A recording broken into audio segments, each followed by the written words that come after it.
আমার পিঠাগুলো বানানো শেষ।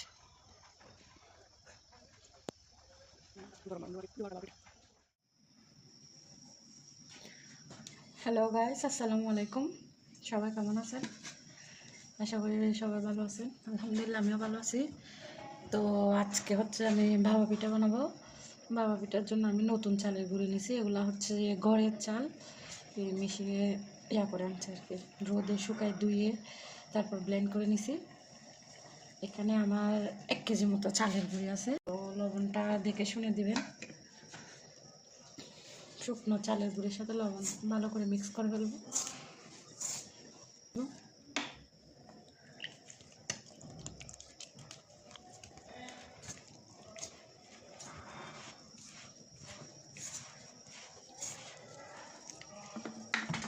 এভাবে ভালো করে একদম পানি দিয়ে গুঁড়িগুলো একদম এরকম মেখে ফেলবো।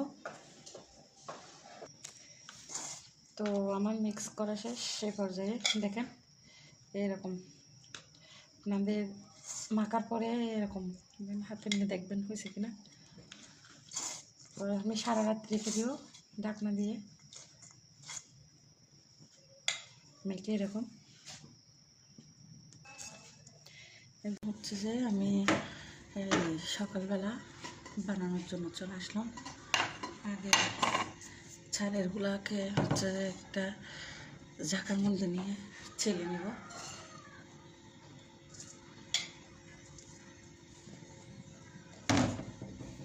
এরকম করে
তো এখন আমি পিঠাগুলো বাসে পানি সিদ্ধ করার জন্য দিছি।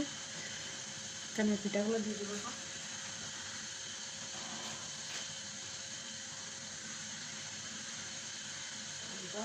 প্রথমে বিসমিল্লাহ করে একটা পিঠা দিয়ে দিলাম।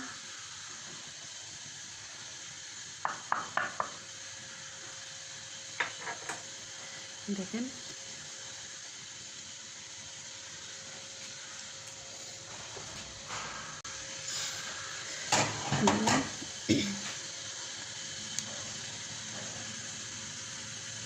দেখেন মাশাআল্লাহ কত সুন্দর একটা পিঠা হয়েছে। প্রথম পিঠাটা আমি নিয়ে নিছি।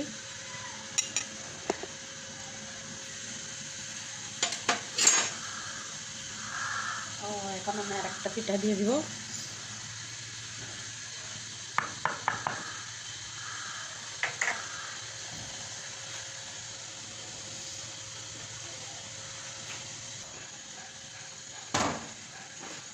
দেখেন আরেকটা পিঠা হয়ে গেছে মাশাআল্লাহ।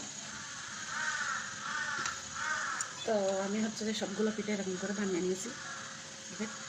শীতের সকালে এরকম 2 ঘন্টা গরম গরম ভাপা পিঠা কার কার খেতে ইচ্ছে করে কমেন্ট করে জানাবেন।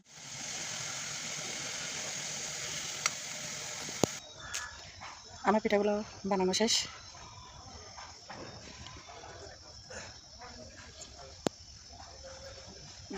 গরম গরম 2টা ভাপা পিঠা।